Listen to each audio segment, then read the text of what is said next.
All right, welcome back. Another week on the couch with Dan and Dane, and today we're going to talk a little bit of an expansive one.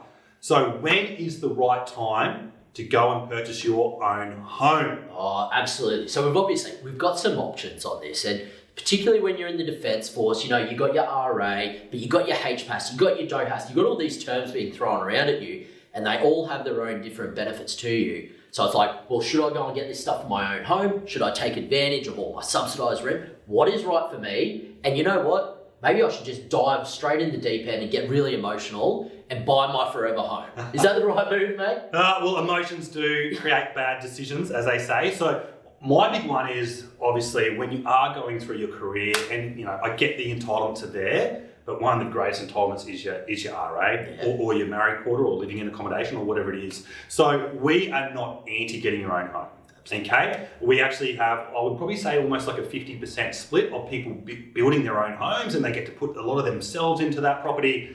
They're choosing the tiles, the floor, bloody ceiling heights, and everything is just going pools and all sorts of stuff. And that's good because they're an emotional decision, right?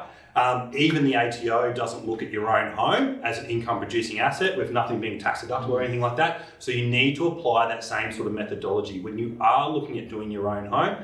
That is very separate to when you are getting an investment property, okay? Because an investment property in the end needs to just meet that middle of the market, needs to rent well, needs to be long lasting, withstand tenants, be in a great location to be able to absorb people and make sure that it's always rented and making you money and going up in value. Don't mix them, okay? Because when you are looking, you go, I could see myself living in that potentially, and I could.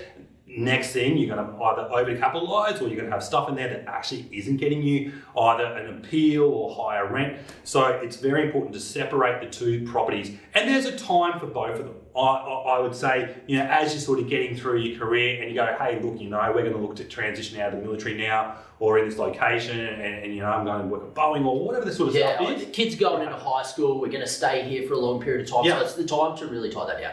And I find with a lot of my clients, and you guys will know this if you're my clients, when you have your second child, I don't know what it is, but it just switches. And it's like, I get it. I get my DHA property. I get the subsidised rent, but I am now building my family. This is going to be my nest, and I'm going to create this family home for me. And that's okay. Like, that is a point in time.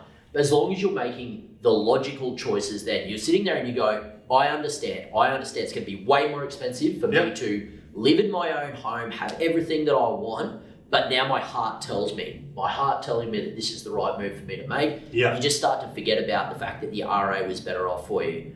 But I think one of the biggest things for me, mate, is the opportunity that you do get if you're posting, right? So let's say you're posted in Southeast Queensland where we are at the moment, and you can go out there and get $30,000 for your first homeowners grant. You can get your HPAS, you can get DOHAS lump sum, and you can get all the grants that come from the government. You might go in there and go, boom, give me all that cash.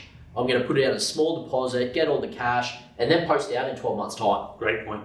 And then you post out in 12 months' time, and you might never come back. Like, I know from my military career over sort of 12 years, I did one posting in Southeast Queensland. So I was like, your Alburys, your Darwins, your Sydneys, your Adelaides, like you've got so many options around Australia. Why not just go in and go, wham, bam, thank you, man, get $50,000, $60,000, $70,000 from the government, buy yourself a property, and then go back to that RA lifestyle. There's no saying when you get out of the military, you have to go back and live in that house. So that's to be your forever home. Absolutely. You can choose the right time to do that. Yeah, absolutely, mate. And that's a lot of dollars and cents there, right? Making sure you make an educated decision on what is going to be the best, not only for yourself, but for your family in the long term.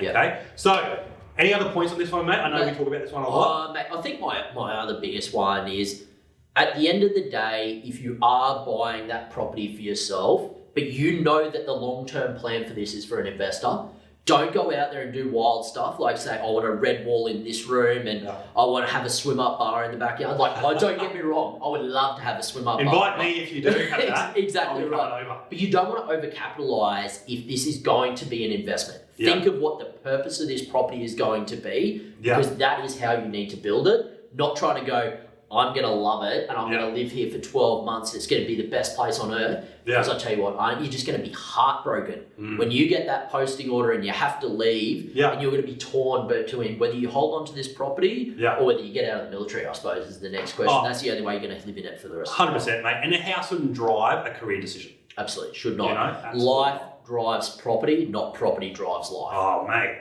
Mate, that's a quote, write that down. That's it for the rest of the day. That's up for us. Mate, this is a cracking one. A little bit longer than other ones. You might notice too, we're not on the couch on two separate chairs at the moment. Mate, on two couches. Well, on the couches. On the couches, which is plural. We'll see you next week anyway for another episode of On the Couch.